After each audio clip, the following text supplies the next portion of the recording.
Hello everyone, and welcome back to the victory lap of Lothar, the semi-definitive Let's Play of Dark Souls 3. We've got a new build now. We've since we finished up at the Undead Settlement, I've farmed up some equipment, farmed up some armour. We've changed the character up quite a bit.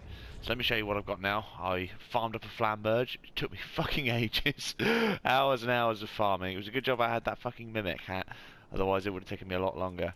And I'm going for sort of like a mini Poisey character with the greatsword. So I've got Pyromancer's Crown, Lotharic Knight Armour, Lotharic Knight Gauntlets, and the Northern Trousers.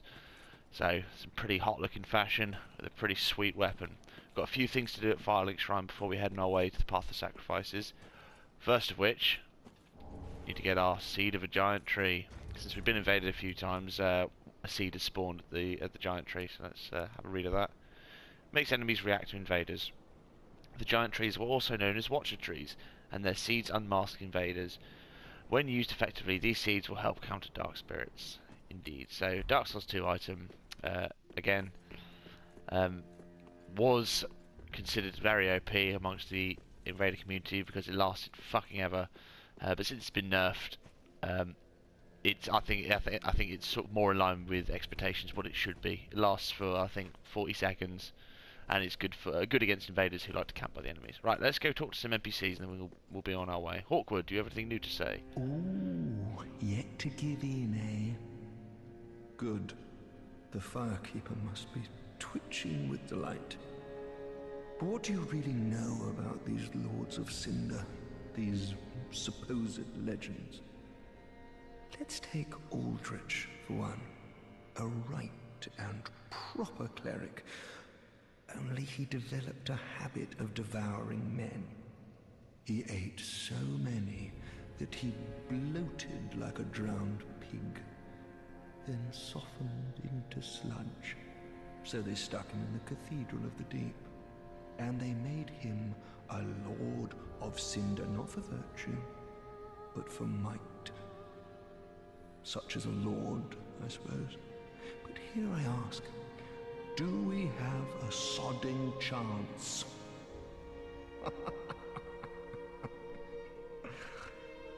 Well, indeed, Hawkwood. So he's just giving us a little bit of background there on Aldrich, Saint of the Deep. He was a cannibal, and he became incredibly powerful by devouring the souls of men, and either by choice or by force, he became a Lord of Cinder because of his might. At the foot of Lothric Castle, an old path still runs below the tower in the undead settlement. It was used to transport sacrifices to the Cathedral of the Deep. You should see where it leads, if you've the stones for it. Well, it's telling us exactly where we're going to be going along the road of sacrifices. Yes, I do have the stones for it, thank you, Hawkwood. Plenty of stones. You haven't given up yet. Then you're a brasher less than I thought. You can make better use of this. Excellent, thanks for the heavy gem. Fortunately, I can't use it because I need the Farron coal, but we'll be getting that very soon, so thank you. I don't need it. Not now I've flown the coop. Indeed, so he's a deserter, as we know he's a deserter of the Undead Legion. And he says now, I don't need it. He doesn't need a heavy gem, he doesn't need to do heavy infusions. And we know that the Farron coal allows you to do heavy infusions, so because he's a deserter of the Undead Legion, he won't need to do heavy infusions. So, you know, makes sense. The Undead Legion of Farron is a caravan of undead, sworn by wolf's blood to contain the abyss. The Legion will bury a kingdom at the first sign of exposure. Joyous bunch, really. Gaining admission to the Legion is a matter of some ceremony. Inside their keep, snuffing out the flames of 3 altars opens the door to the wolf blood. Even accursed undead want to believe they're special, it seems. I pity the sorry souls.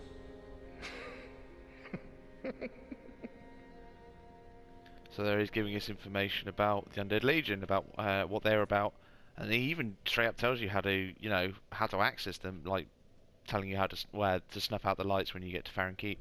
Gaining admission to the Legion Oh, sorry, I is didn't a mean to point matter down of here. some ceremony. Alright, okay, so we've talked to him now. Evil Right, Ring Finger Leonhard, we have your pale tongue.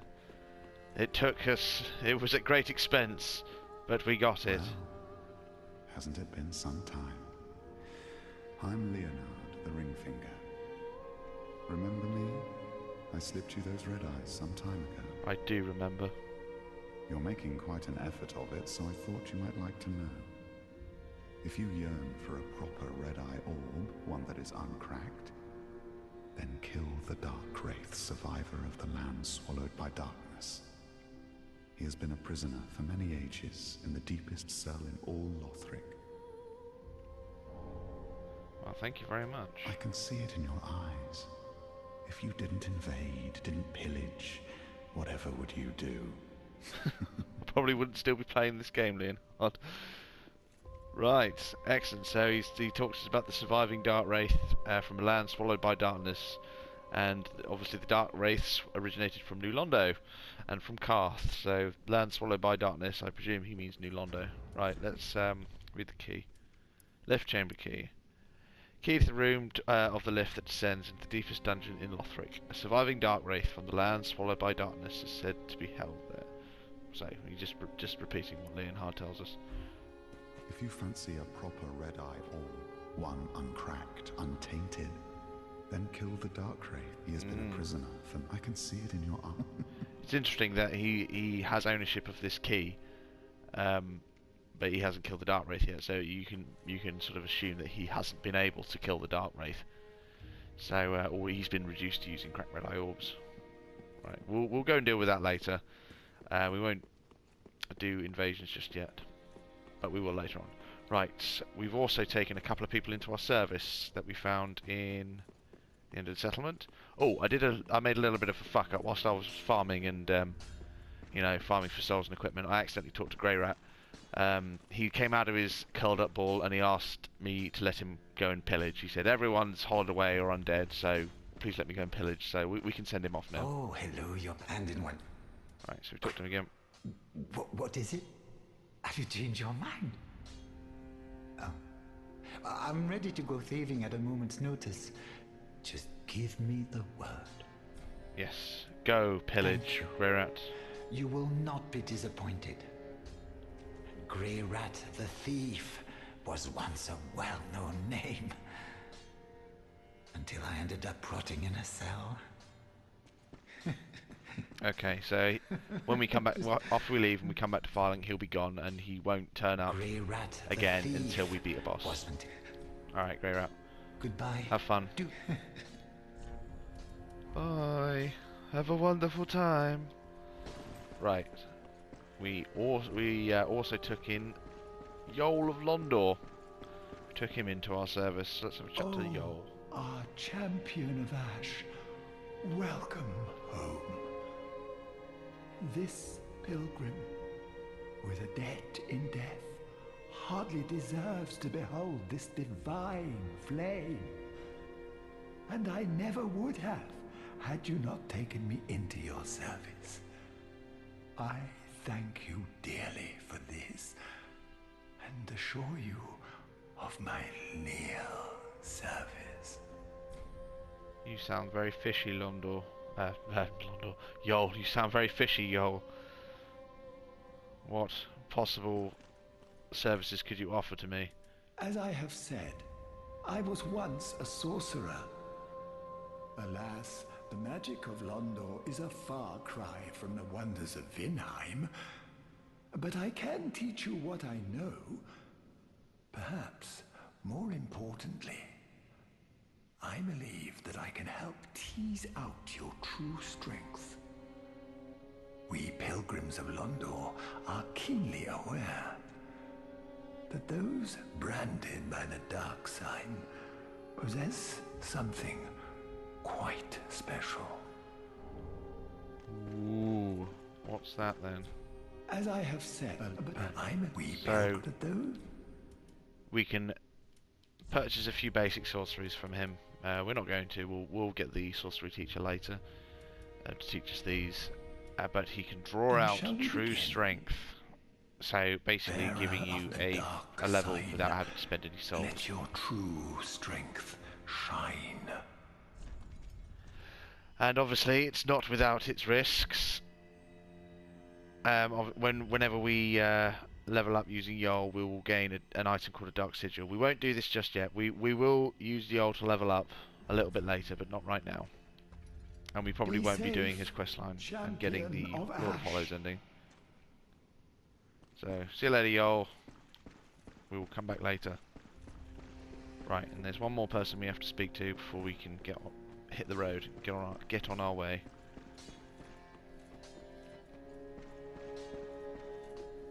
It's old arena of Kareem. Hello, Arena. Oh, Champion of Ash. Welcome back. I was not meant to be a firekeeper, but I am honored to serve you beside the bonfire. The gods are ever merciful. My gratitude lies with them and with you. I am yours now. Your wish is my command. Pleasure to have you here, Arena. You know, in my home of Kareem, I was a nun. I would be pleased to share the tales of miracles with you.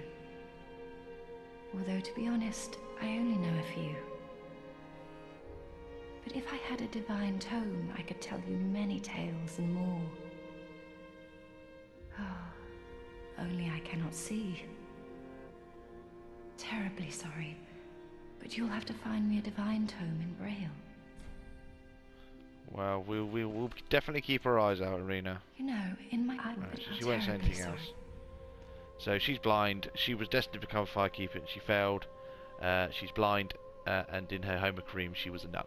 You know, preaching the words of Gwyn, I presume. So what can we get from her then? So we've got a few basic miracles: heal, replenishment, caressing tears. Might actually get that and use that when we get to Farron Swamp. That might be quite useful. And Homeward, one of the most pointless miracles in this game, given the prevalence of Homeward Bones and how close fucking bonfires are. And also, interestingly, she's selling a Saint's Ring. A ring bestowed upon a Kareem Saint allows attunement of additional spells. In Kareem, the Saints given voice to the ancient tales. The Saints give voice to the ancient tales. They memorize countless cumbersome sacred books and read them in sonorous tones, a function for which they are widely renowned. So, is she a saint? It's interesting, like, she's selling it for basically nothing, 300 souls, I mean, we can take it. So was she a saint, or did she steal this? Maybe is she lying about being a nun? Is she a saint and she's sort of abandoned, you know, her duty as a saint, or was she cast out of the, you know, the church in Kareem? I pray for your safety. It's interesting. There's a lot we don't know about you, Missy. But you're cool. We will get the good ending for her questline. I don't like it when when you do the bad ending. Right. Okay. So I think we've talked to everyone and we've done everything we want to. So let's be on our way to the Path of Sacrifices.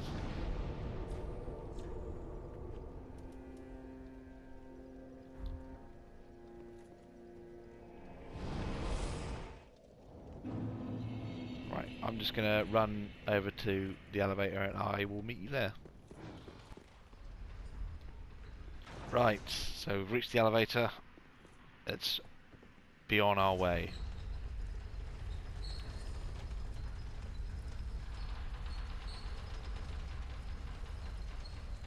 So as the elevator descends down below the undead settlement, we will find a fearsome creature guarding the door on the way to the Path of Sacrifices. Irithil, Outrider Knight, is blocking our path, and we see this is a nice, interesting little ambush here. If you're not paying attention, you say, "Oh," you walk through the door, and you're like, "Oh, shiny," and you walk straight to it, and then this guy ambushes you. I fucking hate fighting these guys. So if it gets too hairy, I might leave through the door and cheese him through the door with firebombs, but we'll see what happens. Oh shit, here we go. Whoop! Oh, it's because he delays all of his attacks there. Absolute pig. Nice. See, we've got the great sword with the fire bundle doing really good damage, so we'll take him out before he starts flailing around with his bullshit. So we got the Erythil straight sword, the the classic frosty noob sword. Let's have a little read. Straight sword bestowed upon outrider knights of the Boreal Valley. This weapon is enshrouded in frost and causes frostbite. Every outrider knight one day devolves into a beast, constantly hounded by Pontiff Sullivan's black eyes. So this is a very good weapon, although it is normally associated with with scrubs and newbies who like to carry this sword all the way to the end of the game. It is a very good sword, especially for low levels, purely because of the frostbite. Frostbite build up at low levels is no fucking joke. So yeah, they were bestowed upon outrider knights by the Pontiff, who were given the the black eye orbs in order for them to turn into beasts and to turn attack anyone that moves and do shit tons of damage. Right, okay, so now we're on the path of sacrifices. Quite a small area, but quite a nice little area. Let's be on our way. We've got these Corvians.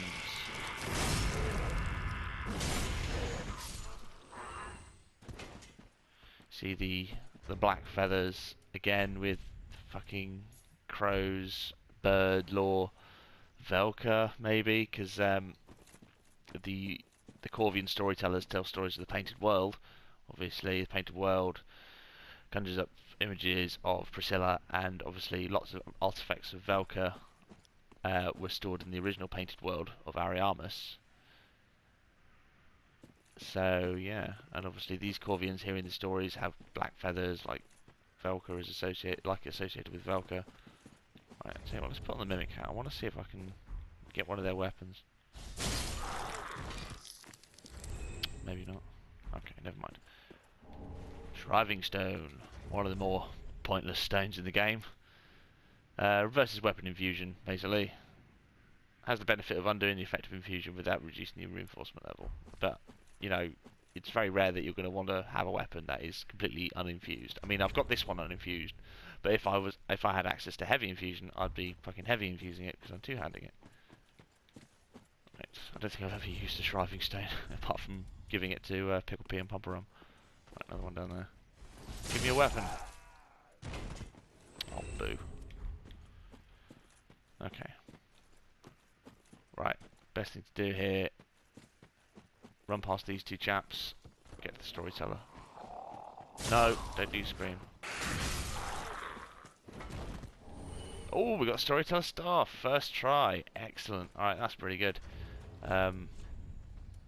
Fuck it.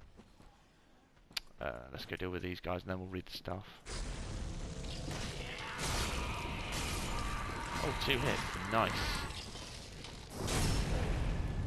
Excellent. Oh, this flamberge is fucking sweet. I've never used a flamberge before. I'm loving it. It's a shame it doesn't have the pokes like the claymore. It's got the bastard sword moveset, which is a shame.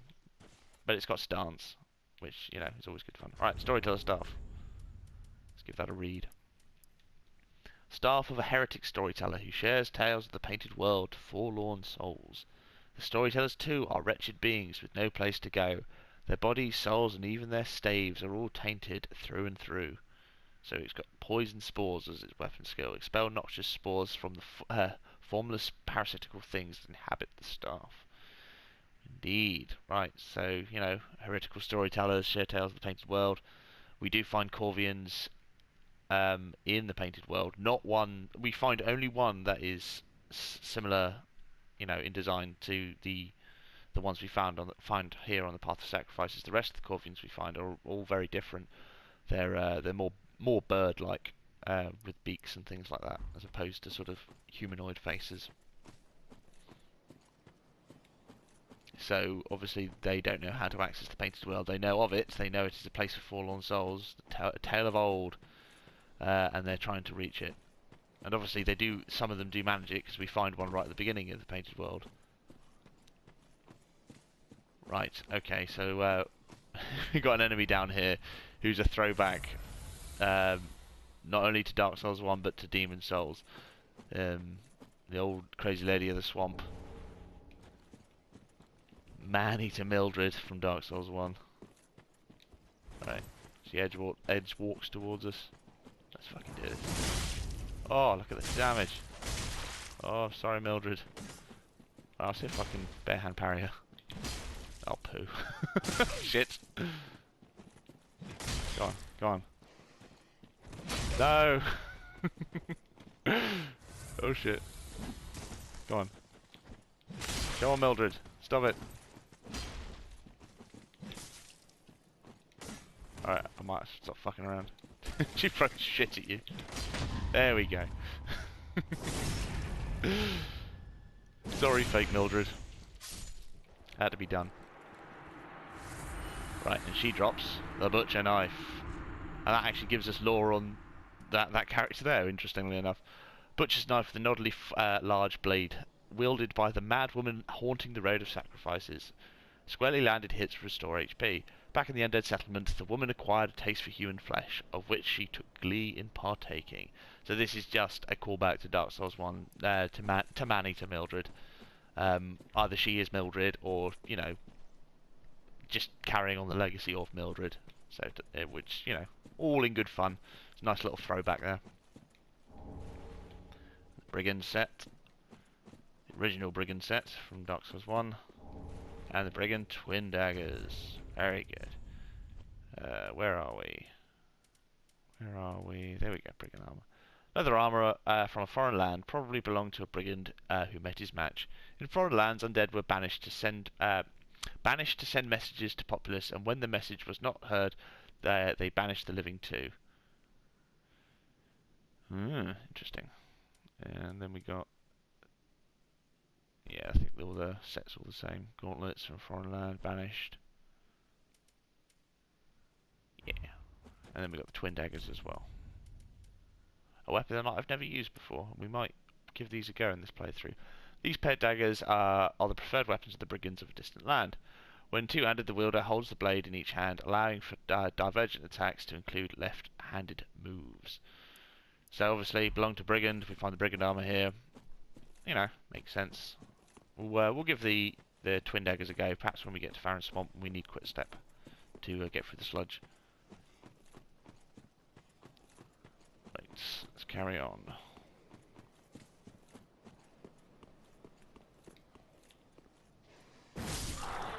Nice. Oh, two-shot on these guys even without the buff. That's fantastic.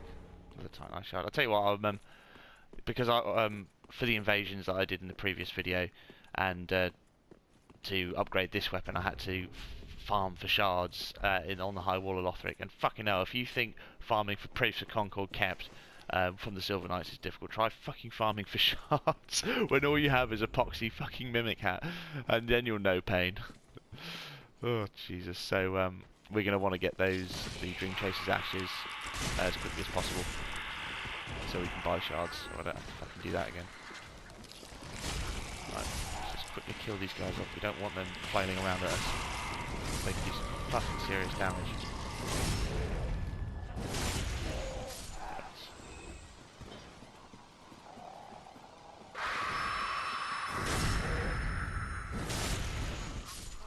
Nice. Okay, cool. That's all the Corvians dealt with. I think there's, yeah. Oh shit, there's one up there. Red-eyed one. Nice. Excellent. See, poise works really well with these kind of quick flailing enemies, because you don't have to sort of space it out correctly. You just go in there swinging. Right, let's go down to the hidden path.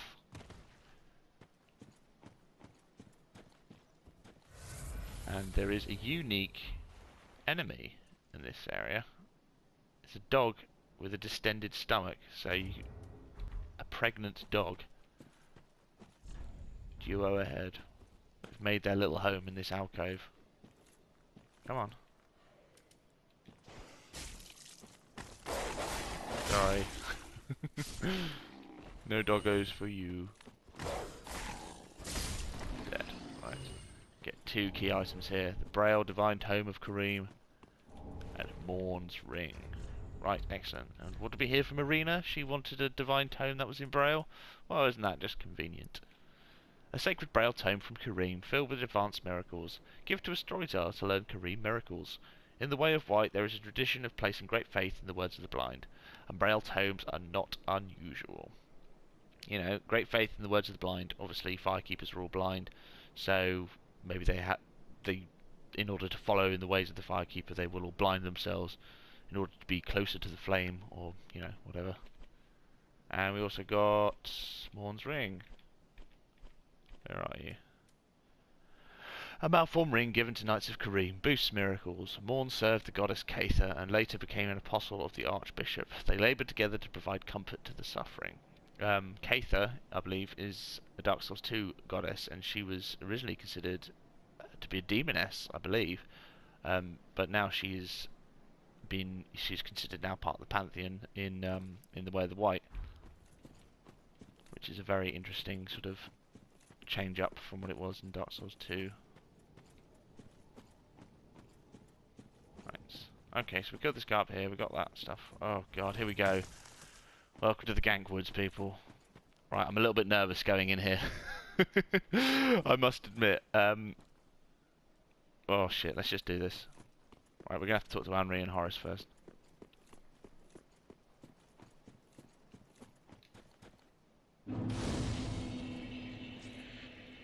Right.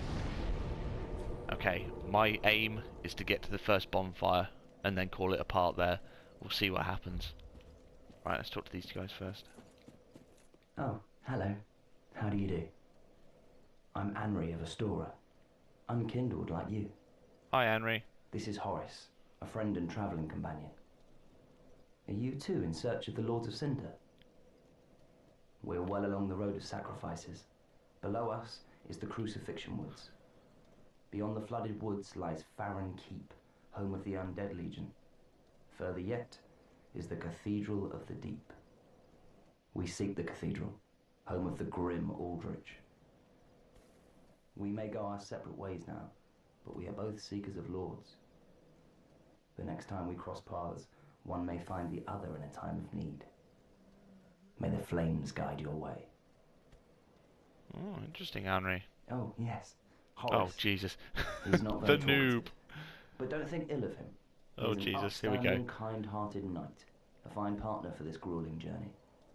Without his help, I would have cursed this onerous duty long ago. We are well along the road. Beyond the flooded woods, the next time we cross... May the Indeed. Right, let's go get the Covenant quickly. So he gives us the Blue Sentinel's Covenant. Oh, Jesus. So he doesn't say an awful lot. He's had his tongue removed. I will talk more about Henri and Horace a little bit later, when we're not being invaded. Okay, here we go. Right, if things get too hairy for me, I can... Oh shit, here he is. If things get too hairy, I can always equip Web Blue. Hello, alright, he's Parry Shield, and he's got a dagger. Oh Jesus, this guy's going to be fucking... Right, I think unlock play is going to be the right way to go for him. Shit, all I've got is this greatsword. Oh fuck.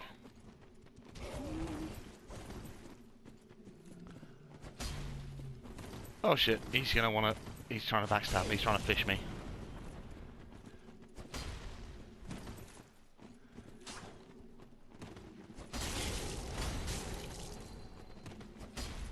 Right. I hope he's not twinking. I hope he hasn't got all the esters. Oh, he's got blue juice.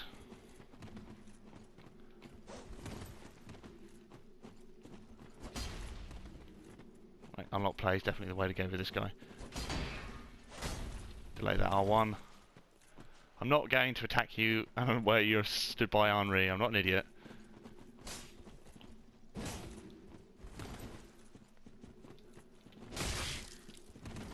Right. Yeah, doesn't have his spacing. Come on. Okay, he's not a twink. Oh shit, my stamina. Shit, shit, shit. What are you doing? Yeah, not gonna happen, mate. Oh shit. Oh, fuck me. Yep. Don't panic roll. Yes! Fucking guard break. Nice. Right, how do I want to do this? Oh, yes! Got ya. Nice one. GG, guys. GG. That was good fun. Woo! Right, one invader down. Fucking A. Right, ooh, sunshine, just in the right time. Riona. Ooh, I like your fashion. That's a pretty hot fashion right there. Excellent. Right, let's be on our way. We've still got 2 watchdogs to be able to get through before we won't get invaded anymore.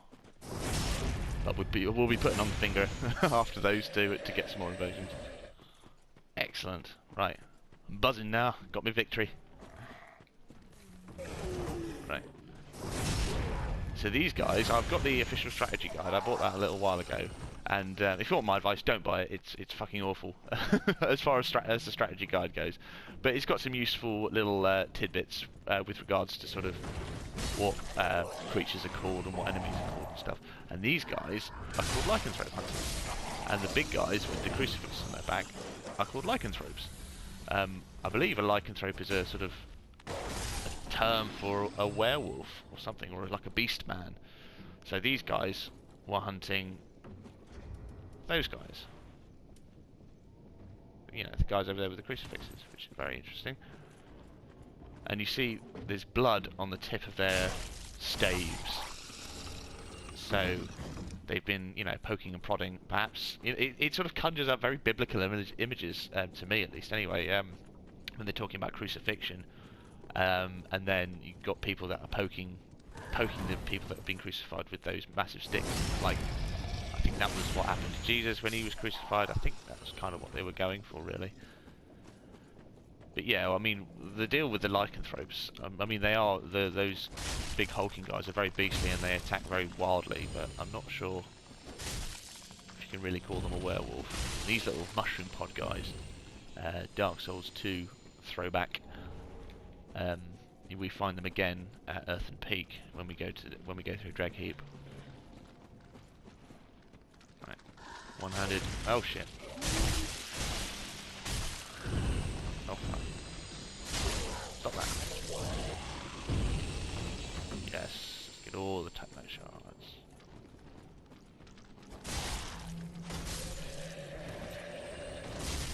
No watchdogs yet. Very good.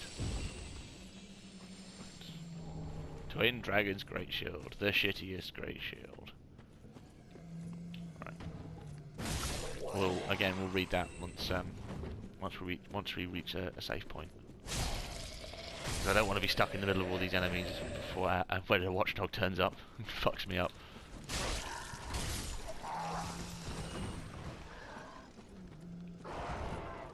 I much prefer invading as a watchdog, I must admit, than an Aldrich Faithful. This area is a lot more invader friendly than Pontiff. So the problem with Irithyll and with Pontiff, the sort of Aldrich invasions in that area, is that the actual level design is very open. There are very few enemies. It's all very sparsely populated. And so those are the kind of areas where gank squads really thrive, because it's very difficult to split those kind of people up. Whereas in the woods, you've got all these sort of environmental hazards. You have quite a lot of PvE backup if they haven't cleared them out. Alright, we can rest the bonfire. So yeah, I much prefer invading here than I do at Pontiff. Ooh. Wow, that's a pretty shitty fashion right there. Seal Rock. Yes. Won't be summoning you. Right, let's read what we have. Now we're sort of at a safe zone. Right, so we've got the Blue Sentinels Covenant. Faded sheepskin parchment depicting the dark moon and a sword, equipped to pledge oneself to the Blue Sentinels Covenant. When a member of the Way of Blue is threatened by a dark spirit, the Blue Sentinels, in compliance with an ancient accord, assume the form of blue spirits and help to root out the invader. Summoning takes place automatically while this is equipped. It's very interesting that I think this was a gameplay consideration, that they included both the Blue Sentinels and the Dark Moonblade Covenant, which are essentially, you know, the same covenant. You get the same rewards and you have the same covenant leader. Obviously, that you're going to want to have people having access to this covenant as early in the game as possible, sort of close to when you were get the Way of Blue Covenant, because otherwise, if there was only the Darkmoon Blades, then you'd be, you know, halfway through the game before, you know, any blue spirits start showing up, and that wouldn't be helpful for anyone who's equipping the Way of Blue sort of early on in the game. So I presume they did this as a gameplay consideration, and it's sort of a throwback to Dark Souls 2, of course, because the Blue Sentinels were descendants of the Darkmoon Blades in 2, and so they thought, okay, we need a way to get blue, you know, blue spirits to get summoned early game, so let's give them 2 versions of the same covenant in order to, you know, to get more blue spirits in the world. And it's sort of, it's a bit, I mean, you get a lot of people complaining about, you know, blue spirits not being able to get summoned, and, oh, you know, everyone has to wait forever to be a blue spirit, and you have to farm for the Concords and stuff. But fucking hell, whenever I invade, there's never any end of blue spirits who come and try and stop me. I suppose because there's such a huge queue of people trying to get summoned as blues, that it just sort of, you know, people you're just gonna have to wait your turn to get to in the invasion counter. So yeah, right. Get a real covenant. Be a finger. It's much more fun. Right. Let's what should we do? Let's carry on a little bit. We're still waiting for another for the 2 watchdogs to show up, and there's a few items that we can go and get, like the Estus Flask Shard. Oh, and there's Hodrick. We won't summon him just yet. You can use Hodrick as a very last resort emergency backup if you're being ganked by watchdogs, because obviously he's a purple summon, so he can and will target other enemy spirits as well. So if you're getting fucked over by a watchdog or an invader, summon Hodrick, and if you can just remember to avoid Hodrick and keep out of his way and keep his aggro on the other enemy spirit, he can really fuck people up. He does some really good damage, Hodrick. There's nothing you get from killing him apart from a vertebra shackle. So if you wanted to reduce the amount of farming you have to do for vertebra shackle, summon him now and kill him. But yeah, it doesn't affect his questline. So we got another Estus Shard. That's going to be very, very useful. So here's our first lycanthrope. Actually, let's try something out. I want to. We'll use our alluring skull and we'll throw it in the fire, see what that does. Yes! Take it all! Ha ha ha! Unfortunately the alluring skull doesn't last all that long. Oh, look at that damage. So yeah, these are the guys that looks like they're being crucified because they've got massive crucifixes on their back. So yeah. One mystery solved. Who's been crucified in the Crucifixion Woods? Those guys. Why are they being crucified? Who fucking knows? Right, I suppose we can get the sorcery teacher. Yeah, let's see why not. Yep, nope. So we have students, acolytes of the Crystal Sages. They're wearing big hats, not unlike Big Hat Logan from Dark Souls 1. And we know that the Crystal Sages revered Logan and sort of tried to emulate him with their big hats as much as they could. And it seems to me that this building where where you find the Crystal Sages is sort of either an academy of. It can't be an academy of Vinham, but an academy of the Crystal Sages, because you find their little acolytes with their big hats here, as well as the Crystal Sages themselves, and we find actual what do you call it, sorcery artifacts close by. Underneath we'll find the sorcerer's starting class set. Up above we'll find blue bug pellets, and this crystal lizard, I believe, drops a crystal gem. Oh, I didn't one shot. That's a shame.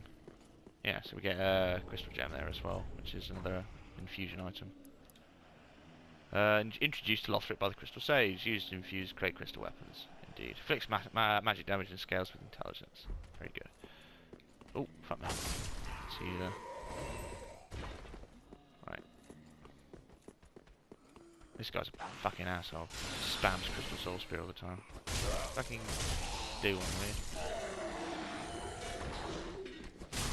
It's interesting that these are the same enemies that we find at the very beginning of the game. And in Unfamiliar Graves. It sort of makes you think, are they, you know, what's their purpose? Actually, thinking back on it, looking in the guide, these enemies are known as what are they called, grave tenders or something like that. So tending the graves of undead, perhaps. I'm not sure. Very good. Okay. We'll drop down here. We'll get our ring of sacrifice.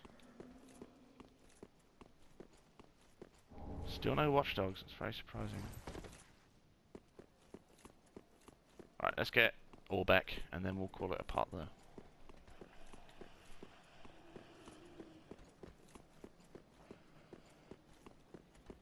Oh yeah, another thing, obviously we find Orbach of Vinheim here, so another link to this being a sorcery academy, and he set up a little workshop for himself with all these scrolls. Well, this is unexpected. I don't often have visitors. What do you want? This is my study that you've happened upon. If you haven't any business, I've reading to get back to. Well, I was kind of hoping that you were going to teach me some sorceries, Orbach. Pretty please. How intriguing. Very well. Indeed, I am a sorcerer, with plenty to share. However, what champion demands service without recompense? Clearly, you're not that sort of woman. So you will make me a promise that in exchange for my teaching, you will bring me knowledge in the form of scrolls detailing sorcery's secrets. Well, can you assure me of this? Oh, yeah, go on, Orbach. Very well. You're no fool. I take it you understand the weight of a promise. I am Orbach of Vinheim, unkindled one. I shall teach you sorceries. We will learn together. It shall be like our very own school. Oh, thank you, Orbach. Now, before we talk about Orbach, this is the best thing in this game. Ah, fuck your scrolls. Ah, so satisfying. And you too. So yeah, Orbach I find quite an interesting character. Obviously, we find out he is an assassin working for the Vinheim Academy, but he originally joined because he wanted to be a sorcerer, but the only way they would let him join is if he worked as an assassin. So he's come to Lothric in order to further his knowledge and become a fully fledged super wizard. And he's set up his little sort of area here in by the Crystal Sages in order to sort of further his understanding. I don't know, maybe he was working on assassinating the Crystal Sages. Well, that's why he was here. But it seems at least to me that he was just trying to learn more sorceries because Vinheim wouldn't allow it. So yeah, and he also is linked in with Yol and Yuria's questline where they accuse him of being a false prophet, and he was proclaiming himself the Lord of Hollows. But he never gives any indication that he has any knowledge or interest in sort of that aspect of the game. So yeah, very interesting. Right, okay, we won't go and do anything else just yet. We'll call it a part here. So, got our first invasion in the forest. We kicked his ass. Right, thank you very much for watching, guys, and I'll see you later.